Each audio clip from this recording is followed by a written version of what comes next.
mendengarkan podcast ini.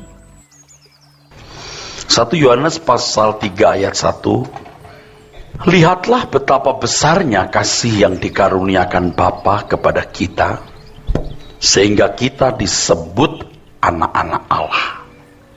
Dan memang kita adalah anak-anak Allah. Karena itu dunia tidak mengenal kita, sebab dunia tidak mengenal Dia. Ayat yang kedua. Saudara-saudaraku yang kekasih, sekarang kita adalah anak-anak Allah, tetapi belum nyata apa keadaan kita kelak. Akan tetapi kita tahu bahwa apabila Kristus menyatakan dirinya, kita akan menjadi sama seperti Dia, sebab kita akan melihat Dia dalam keadaannya yang sebenarnya. Apabila Kristus menyatakan dirinya, kita akan menjadi sama seperti Dia, sebab kita akan melihat Dia dalam keadaannya yang sebenarnya. Saudaraku sekalian, membaca ayat-ayat ini sungguh saya menjadi takjub. Dan sebenarnya ada semacam kegentaran di dalam jiwa saya ketika saya membaca ayat-ayat berikutnya, ayat 2, 3, 4. Yang pasti adalah bahwa menjadi anak Allah itu bukan sekedar status, tetapi keadaan. Di dalam 1 Yohanes pasal 3 ayat 1 terdapat kata potanos, yang berarti betapa mulia, betapa agung, betapa berharga, betapa sangat bernilai. Saudaraku sekalian, ini satu hal yang sangat luar biasa. Sayang sekali status sebagai anak Allah ini tidak dipahami dengan benar. Seseorang tidak akan diakui sebagai anak Allah atau tidak pantas berstatus sebagai anak Allah kalau tidak berkeadaan sebagai anak Allah. Ini status yang lebih berharga dari segala sesuatu. Tentu harganya dimulai dari Allah anak yang mengorbankan dirinya menjadi manusia, taat sampai mati, bahkan mati di kayu salib. Lalu orang-orang yang mempercayai korban Tuhan Yesus tersebut harus memberi diri untuk diubahkan sampai benar-benar berkeadaan sebagai anak Allah. Orang yang tidak mengerti nilai dari status ini ditandai paling tidak dengan 3 hal. Ia masih mengingini dunia. Orang yang masih mengingini dunia, orang yang tidak mengerti betapa nilai, betapa tinggi nilai status sebagai anak Allah ini. Jadi kalau orang sungguh-sungguh mengerti nilai status sebagai anak Allah ini, ia tidak mengingini dunia lagi. Di matanya dunia tidak indah sama sekali. Kedua, kalau orang tidak mengerti nilai daripada status sebagai anak Allah, ia tidak punya kesediaan meninggalkan segala hal yang dapat melukai hati Bapa. Tapi kalau seseorang mengerti nilai status sebagai anak Allah, dia punya kesediaan meninggalkan segala hal yang dapat melukai hati Bapa. Dia akan berani fight dengan dagingnya. Dia akan berani fight dengan jiwanya yang sudah terlanjur tercemari oleh dunia. Ketiga, kalau orang tidak mengerti betapa tinggi nilai status sebagai anak Allah, dia tidak akan memiliki kesediaan membela kepentingan kerajaan Allah.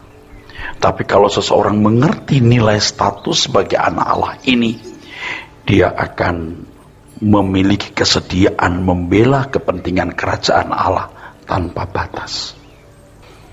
Sayang sekali sebutan anak Allah tidak lagi menjadi istimewa bagi banyak orang hari ini, saudaraku, ya. Kita sudah belajar penyebabnya adalah karena tidak mengenal siapa Bapa.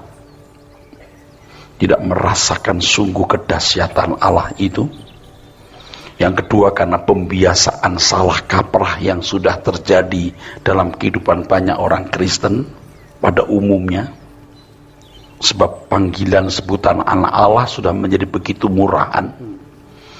Padahal sebutan ini untuk konteks zaman waktu itu, orang-orang yang sudah meninggalkan segala kesenangan. Orang yang rela kehilangan segala sesuatu. Sebab kalau berani percaya kepada Tuhan Yesus menjadi orang Kristen, itu harus rela kehilangan keluarga, harta, kenyamanan hidup aniaya sampai kepada kematian. Oleh sebab itu, status dan sebutan ini seharusnya tidak bisa dikenakan kepada sembarang orang yang hanya mengaku dengan mulut bahwa dirinya percaya kepada Tuhan Yesus tanpa mempertaruhkan segenap hidupnya. Sebutan anak Allah ini kan untuk konteks zaman itu orang-orang yang mempertaruhkan segenap hidupnya. Dan memang orang-orang yang sudah membela Tuhan tanpa batas, membela kepentingan kerajaan surga tanpa batas. Jadi kalau gereja dan seseorang sembarangan melegalisir sebutan ini untuk sembarang orang, itu berarti menipu dan menyesatkan. Dari kesalahan ini terciptalah orang-orang Kristen yang tidak berjuang untuk menjadi anak-anak Allah. Orang-orang Kristen yang tidak mengikuti perlombaan yang diwajibkan karena merasa sudah dapat menjadi anak Allah secara otomatis. Dan saudara harus tahu, sesungguhnya korban Kristus di kayu salib tidak otomatis membuat seseorang berkeadaan sebagai anak-anak Allah. Korban Tuhan Yesus membuka kesempatan seseorang untuk berkeadaan sebagai anak-anak Allah. Memang sebenarnya semua manusia itu anak-anak Allah, tetapi anak-anak Allah yang terhilang dan tidak bisa ditemukan Tuhan, tidak bisa ditemukan oleh Bapaknya karena terjual di bawah hukum dosa. Nah, sekarang Tuhan Yesus menebus. Yang ditebus ini memiliki peluang untuk menjadi anak-anak Allah dalam arti berkeadaan sebagai anak Allah. Jadi kalau dengan mudah dilegalisir, disahkan bahwa setiap orang yang mengaku percaya Tuhan Yesus dengan mulut itu berarti sudah jadi anak Allah, itu menipu, menyesatkan. Maka terciptalah orang-orang Kristen yang tidak berjuang. Terciptalah orang-orang Kristen yang berpikir bahwa secara otomatis dia menjadi anak Allah. Dan ini yang terjadi sekarang ini, saudara. Nanti akhir-akhirnya Tuhan akan berkata kepada orang-orang itu, aku tidak kenal kamu. Sebab yang dikenal itu hanya orang yang melakukan kehendak Bapa. Dan orang yang melakukan kehendak Bapa itulah anak-anak Allah. Jadi sebenarnya semua manusia itu anak Allah. Tapi sebelum Tuhan Yesus mati di kayu salib, semua terkunci sebagai orang-orang yang terjual di bawah hukum dosa. Tuhan menebus.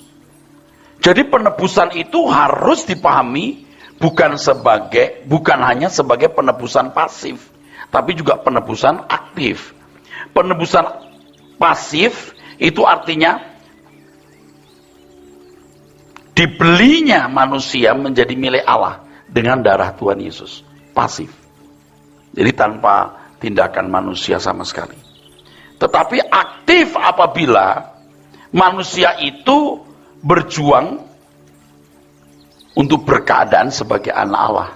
Maka di Ibrani 12 ayat 1, perlombaan yang diwajibkan memandang Tuhan Yesus, ya, yang membawa imannya kepada kesempurnaan, artinya kepada ketaatan yang sempurna seperti Tuhan Yesus. Jadi kalau ada orang-orang yang sekarang ini sudah merasa nyaman jadi anak Allah, padahal belum berkeadaan sebagai anak Allah, dia sesat, saudara. Dia sesat. Kayak orang tuh punya status bodong. Status bodong. Jadi misalnya dia oke, sama seperti orang membeli karcis, misalnya karcis sepak bola gitu, itu palsu, dia nanti nggak boleh masuk, dia tenang punya karcis. Jadi Tuhan Yesus mati di kayu salib membeli karcis untuk dia, karcis masuk surga. Padahal dia harus berjuang untuk berkeadaan sebagai anak Allah. Apa cirinya? Di 1 Yohanes pasal 3 ayat 1 itu dikatakan, karena itu dunia tidak mengenal kita, sebab dunia tidak mengenal dia. Kan dikatakan oleh firman Tuhan, betapa besarnya kasih yang dikaruniakan Bapa kepada kita, sehingga kita disebut anak-anak Allah. Dan memang kita adalah anak-anak Allah. Ini kalimat kan harus dipahami dengan benar. Betapa besarnya kasih yang dikaruniakan Bapa kepada kita, sehingga kita disebut anak-anak Allah. Ingat, sebutan itu bukan karena status, sebutan itu karena keadaan. Dan ada kasih karunia untuk itu, tapi tidak otomatis. Maka Tuhan Yesus mengatakan, jadikan semua bangsa muridku. Belajar dulu, berubahlah oleh pembaruan budimu, supaya kamu mengerti kehendak Allah, apa yang baik, yang berkenan, dan yang sempurna. Sebab kalau kamu tidak melakukan kehendak Allah, kamu akan mendengar suara, aku tidak kenal kamu. Karena itu dunia tidak mengenal kita, sebab dunia tidak mengenal dia. Nah, maksudnya adalah begini, saudara. Kalimat ini menunjukkan bahwa keadaan orang-orang yang sungguh-sungguh menjadi anak Allah sangat berbeda dengan keadaan manusia yang tidak menjadi anak Allah. Jadi kalau dunia masih memahami keadaan saudara, berarti saudara belum berkeadaan sebagai anak Allah. Kalau orang Kristen dapat bersahabat atau berteman dengan orang yang tidak mengenal keselamatan dalam Kristus Yesus sehingga bisa sehati, wah, ini berarti dia belum jadi anak Allah. Kalau kita hubungkan dengan konteks zaman waktu itu, harus strictly dalam konteks ya. Orang-orang Kristen kan eksklusif sekali. Dia tidak bisa nyambung dengan orang-orang di luar Kristen. Dengan orang-orang kafir itu nggak bisa tune.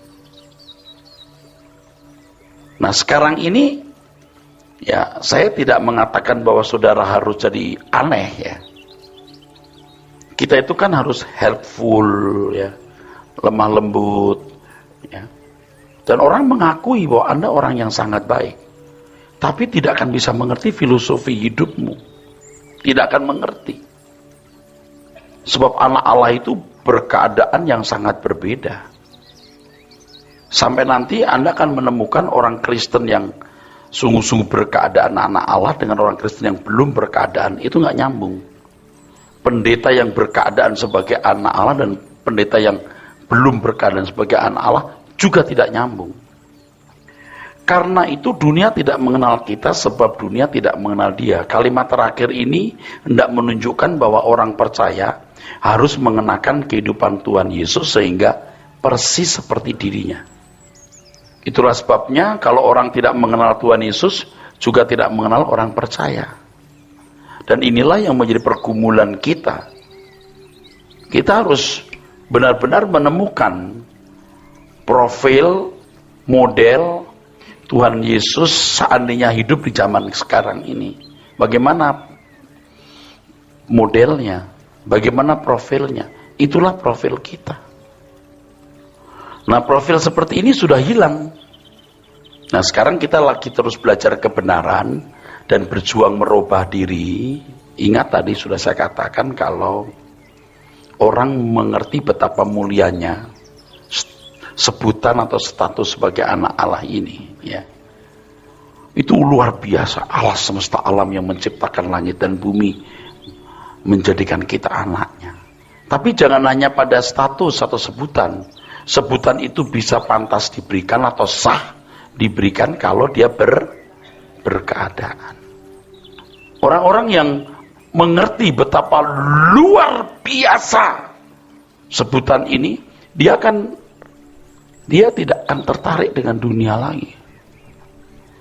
Tidak ada yang lebih berharga dari keadaan itu. Mau nyari apa lagi? Saya juga memperkarakan itu dalam hidup saya sendiri. Kalau saya masih tertarik dengan dunia, saya tidak menghargai status yang begitu hebat.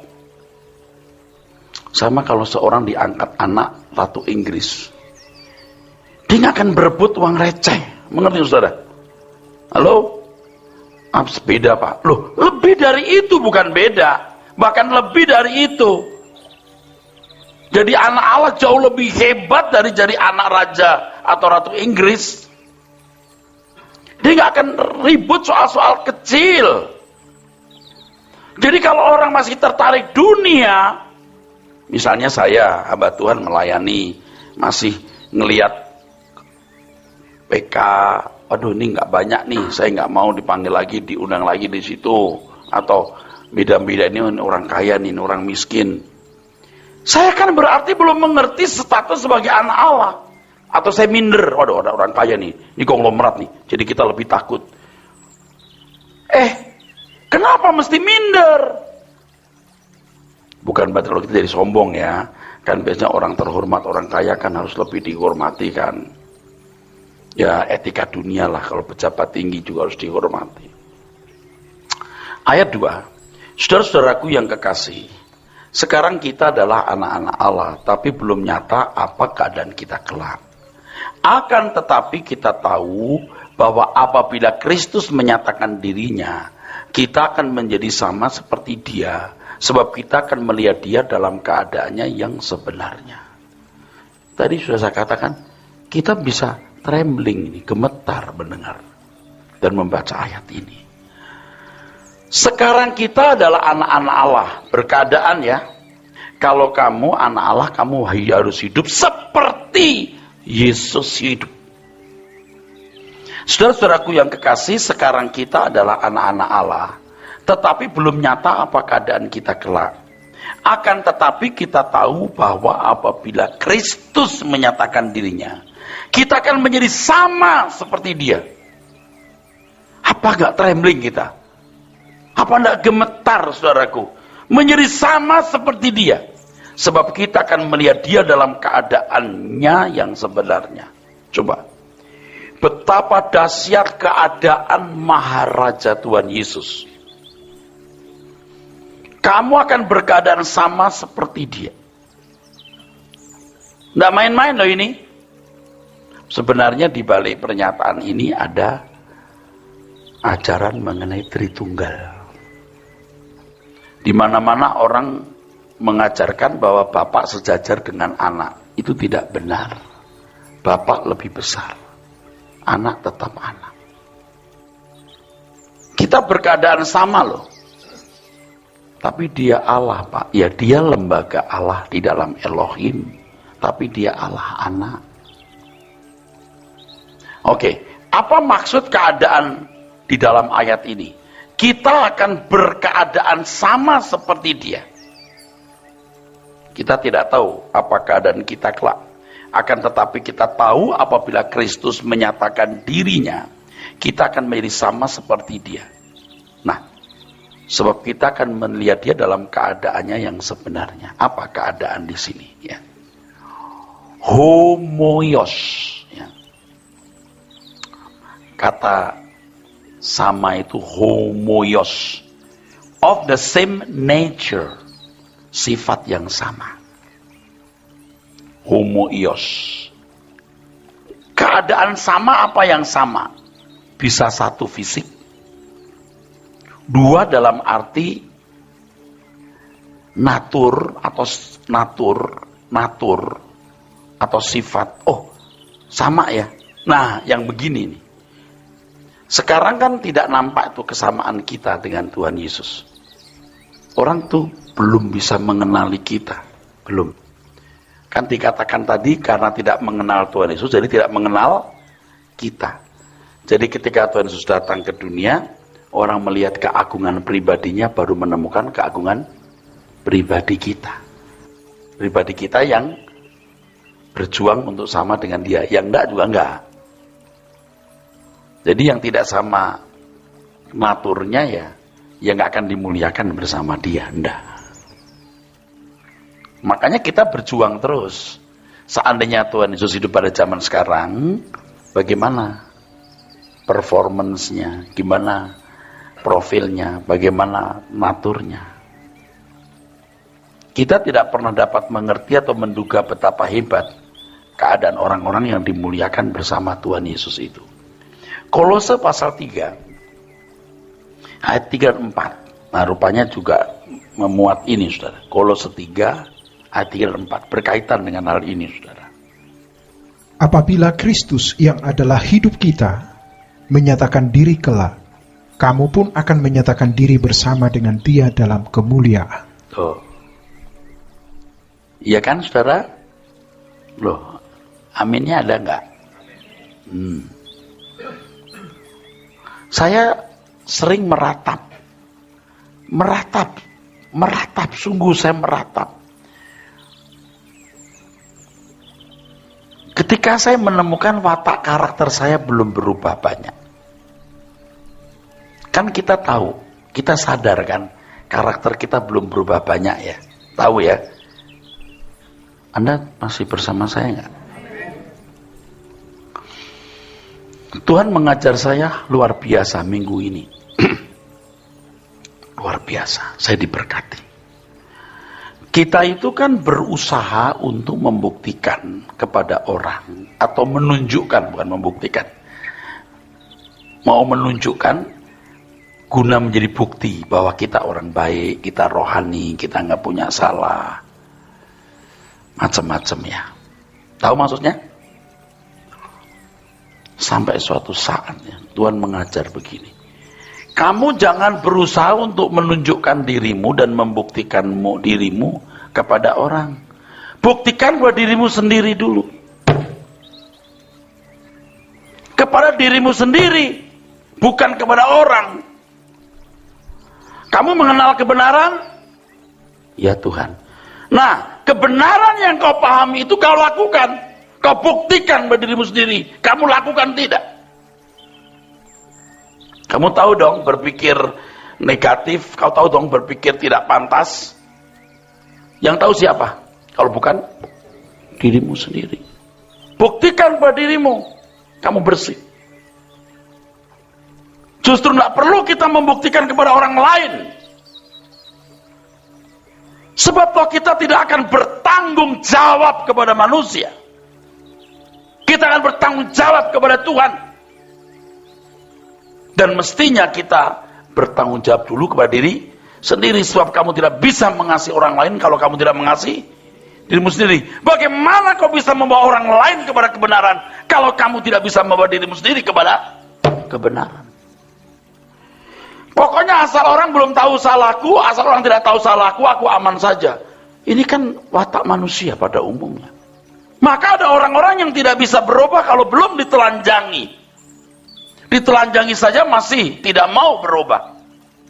Buktikan kepada dirimu sendiri.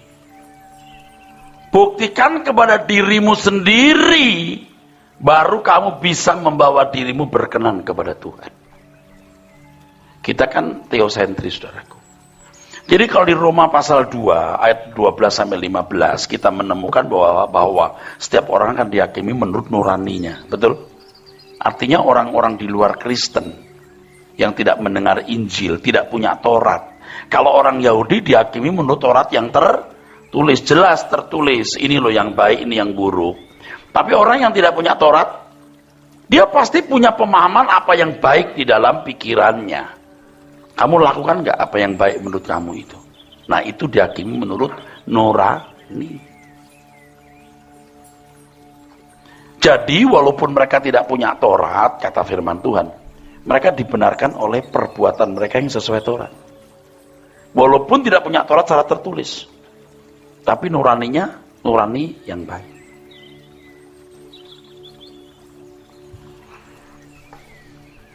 Saudara, kalau kita tidak belajar ini dengan benar, kita itu tidak bisa tidak munafik.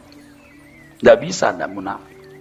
Kalau kita masih belum membuktikan kepada diri kita sendiri kebenaran Tuhan, artinya apakah kebenaran yang kita pahami kita lakukan, kita nggak mungkin nggak munafik. Pasti munafik. Pasti munafik. Karena kita mau membangun citra diri. Nih begini loh saya. Nah, orang seperti saya yang belajar firman tahu banyak, dituntut banyak. Siapa yang menuntut? Mestinya dirinya sendiri. Orang lain mah ya pasti nuntut. Kamu yang ngomong kamu mesti lakukan. Itu otomatis. Tapi apa artinya tuntutan orang lain kalau dia bisa menyembunyikan kesalahan? Dia harus menuntut dirinya sendiri. Waktu kita berkata, oke, it's okay, saya maafkan. Betul, kita memaafkan. Kita yang kenal diri kita sendiri. Nah, ini penting sekali, saudaraku sekalian, ya. Makanya tidak bisa tidak, kita harus mengenal Tuhan. Bagaimana profilnya?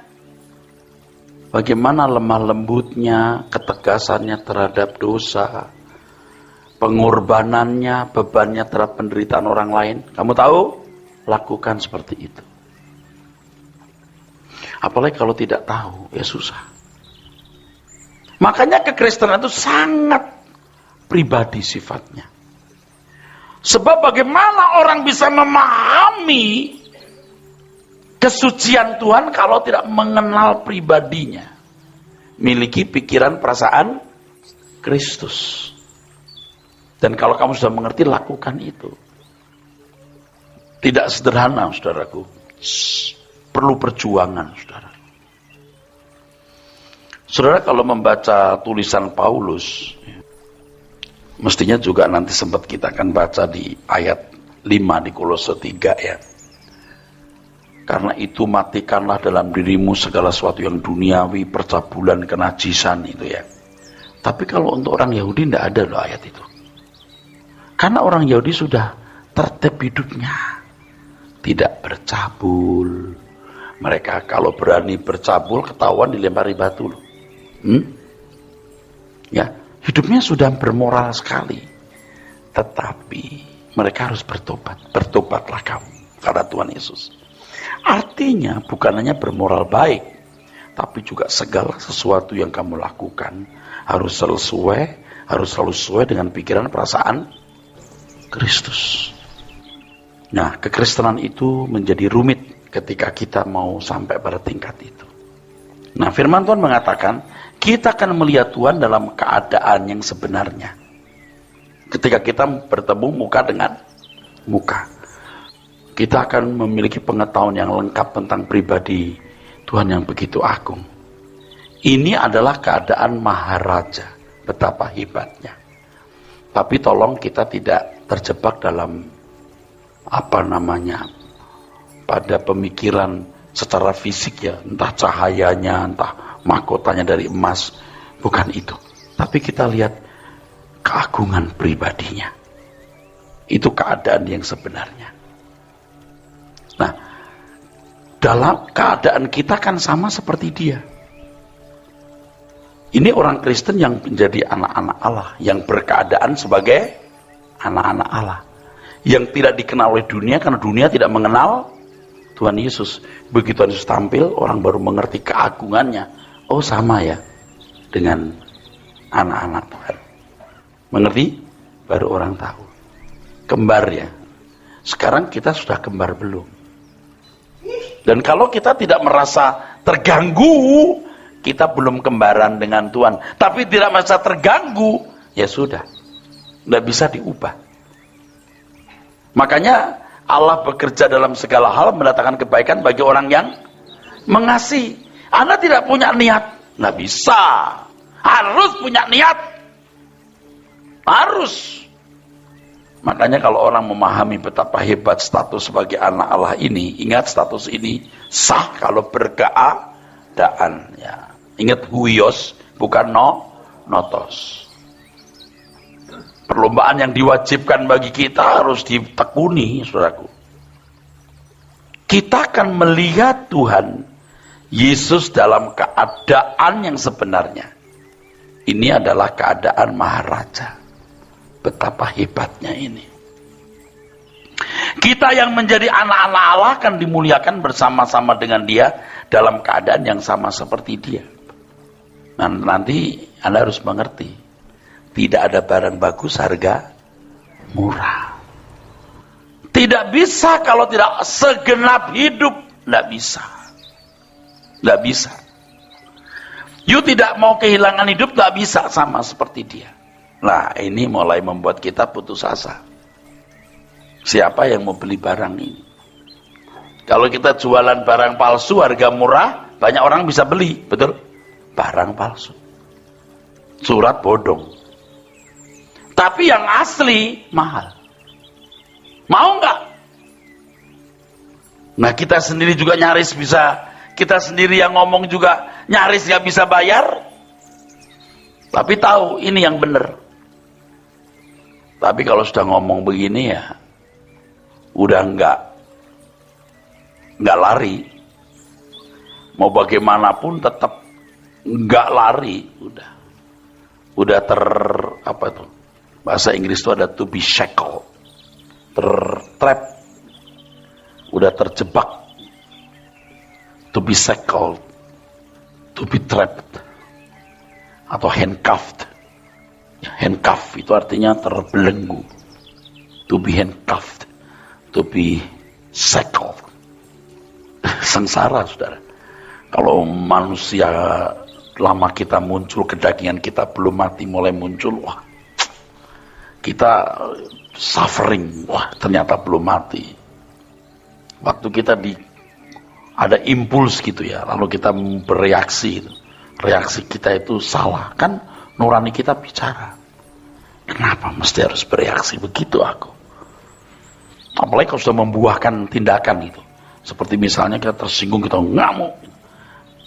Waduh, belum ngamuk saja kita udah tahu, loh kok masih begini saya. Apalagi sudah terwujud. Waduh, kita susah banget.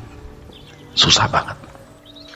Makanya dalam doa saya sering berkata kepada Tuhan, beri aku kesempatan, Bapak. Beri aku kesempatan.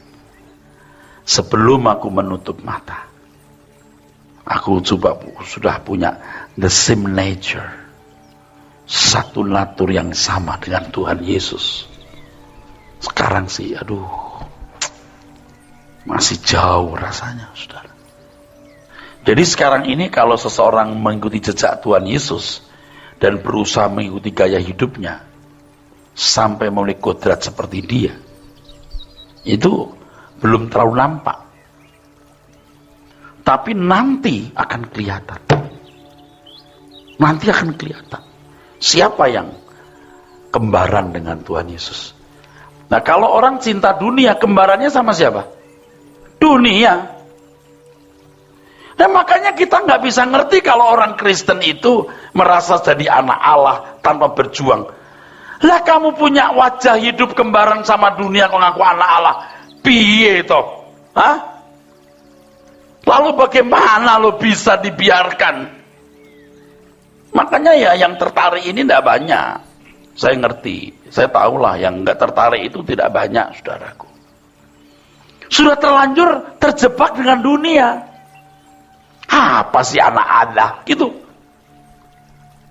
Atau begini, udah jadi anak Allah gitu. Dia nggak kenal pribadi Bapa yang maha agung.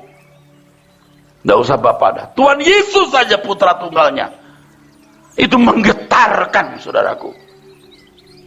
Kok bisa loh harta lebih mahal dari beliau yang mulia Tuhan Yesus? Makanya tadi saya katakan kalau orang ya mengerti betapa hebatnya sebutan anak Allah itu, wah, dunia tidak menarik lagi. Pokoknya kita itu mesti belajar mengenakan kehidupan Tuhan Yesus itu bagaimana. Tapi seringkali kita ini masih punya ini kodrat kita sendiri gitu. Waduh. Kalau kita masih pakai kodrat kita cun dengan dunia. Tapi kalau kita memiliki kodrat Tuhan, kita mengenakan pribadi Kristus, wah, orang sudah mulai tidak mengerti kita.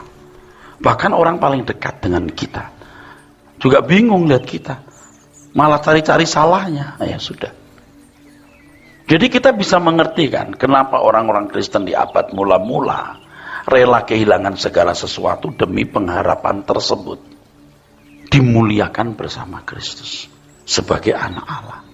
Anak Allah itu lebih dari anaknya Ratu Inggris. Ingat itu. Keadaan yang luar biasa ini tidak bisa dimiliki dengan mudah. Tidak ada barang bagus harga murah, apalagi menjadi anak Allah. Nggak bisa secara otomatis itu. Dan rata-rata gereja pendeta itu ngajarin, udah kamu semua anak Allah. Bonusnya lagi umat pemenang. Bonusnya lagi mau klaim janjinya apa saja yang kamu mau minta. Cobalah bagaimana itu? Jadi apa coba saudaraku? Roma 8 ayat 17. Ini kalau sudah ngomong sampai di sini itu udah mulai pesimis kita. Siapa yang mau beli barang kita? Kalau ibarat orang dagang nih, ini barang ini udah nggak bisa kebeli dan orang nggak tertarik. Wah, saya nggak mau yang itu Pak, terlalu mahal Pak. Kita bilang ini asli, nggak tertarik ya, mahal. Aku pilih yang ini aja, murah, menjanjikan. Kamu dibohongin. Kalau kita ngomong begini, kayak Erastus yang paling bener. Gua mah belum bener, yang bener Alkitab. Betul nggak? Kalau kamu jadi anak Allah, kamu harus luar biasa seperti Tuhan Yesus loh. Kalau belum nggak bisa loh.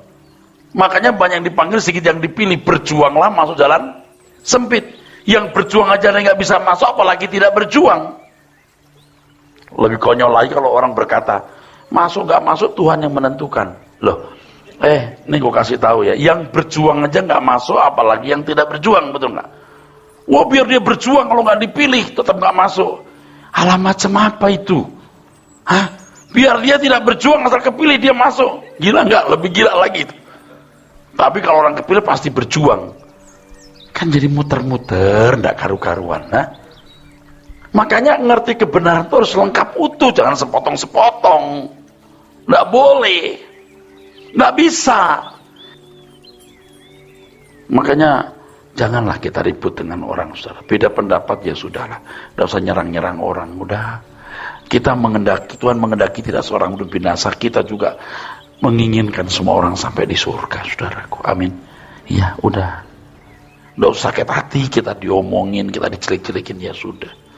Apalagi kalau memang kita jelek, kenapa kita marah, saudaraku? Betul nggak? Loh, emangnya kamu nggak jelek? Gila, gue dijelek-jelekin. Emangnya lo nggak jelek? Nama baik gue dirusak. Kalau semua kelakuanmu dibongkar, rusak nggak? Rusak, cuma nggak ada ketahuan aja kan. Ya sudah, bersyukur kalau ada orang mengingatkan bahwa kamu itu rusak sebenarnya. Kan nggak masalah. Amin, saudara. Oke, terus dibaca Roma 8:17. Dan jika kita adalah anak, maka kita juga adalah ahli waris. Maksudnya, orang-orang yang berhak menerima janji-janji Allah, yang akan menerimanya bersama-sama dengan Kristus. Stop dulu ya. Ini ada pelajaran Tritunggal di situ. Tidak mungkin Tuhan Yesus sejajar dengan Bapa. Loh, Bapa yang memberikan warisan kok bisa sejajar tuh gimana? Orang kalau sadar rumahnya di surga, dia nggak akan bikin rumah gede-gede, percaya deh. Yang pantas saja, amin.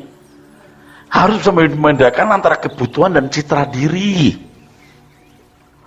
Nih kalau begini saya menyinggung kalian yang rumahnya gede. Kan kemarin kita belum tahu, saya juga belum tahu, sama. Sekarang kita udah tahu. Udah harus dibuat, berbunga-bunga, sampai kerannya harganya sekian ratus juta. Wah, sekian puluh juta satu keran. Kenapa? Biar enggak berkarat. Kalau berkarat nanti ada virus-virus. Dari dulu kita pakai keran juga rusak juga nggak sakit tahu. Nanti kalau sudah jadi di orang masuk rumahnya, oh ini kerannya saya beli di sana di luar negeri di satu kota, harganya sekian puluh juta. Ini bener. Saya kalau ngomong gini kira saya menghina, tapi saya nggak punya contoh lain. Contohnya cuma itu karena saya mengalami. Mesti dibuat. Kamu nanti kalau mati lihat kekekalan kamu akan nyesel. Tapi kalau ngomong gini, saya ini kan akan dimusuhi banyak orang. Padahal kan tahu rumah saya bagus. Kenapa nggak tegur langsung? Saya nggak tega. Dan saya kan mau ngasih tahu ke semua orang. Kamu belum tuh sanggup. Yang kemarin yang sudah, ya sudah. Kedepannya. Yang butuh yang pas saja, anak berapa ya, dipas-pasin gitu. Ya kalau you memang seorang pejabat tinggi yang tamunya banyak, yang keluarganya besar, ya nggak masalah. Tapi suami, istri, anak satu. Kau punya tanah sekian ribu meter, bangunan sekian. Maling masuk pun gak bisa keluar. Maksud lu apa ya? Bukan saya iri. Kalau kamu tersinggung gak mau ketemu saya lagi, gak apa-apa. Saya mau ketemu orang-orang yang gak punya rumah saja. Yang saya bisa bawa, bukan ngambek. Saya mau bawa mereka ke surga yang mau. Ya sudah, kalau gak mau ikut aku juga gak apa-apa. Karena aku punya waktu singkat, kita gak tahu kapan kita meninggal. Jadi ya gak apa-apa. Kita kan mewarisi loh. Oke, teruskan bro. Yaitu, jika kita menderita bersama-sama dengan Dia, Ya. supaya kita juga dipermuliakan bersama-sama dengan Dia. Ya. Saya sih kadang-kadang kurang yakin juga, kan manusia suka, ya apa iya ya, gitu lagi pas kecewa gitu. Kenapa gue sendirian gitu? Kenapa orang tidak mau lalu gue sendiri? Kok konyol bener. Tapi kita ingat ya, kebenaran begitu hebat yang kita pelajari, yang kita kagum ini ya. Wah, ini pasti nggak salah. Ya udah, gue pilih dimuliakan bersama Tuhan Yesus. Nah, itu. Nah, ini kan tidak banyak orang tertarik. Nah, saya promosikan deh. You mau tertarik nggak? Kalau tertarik, ayo bareng. Kalau nggak ya, selamat tinggal.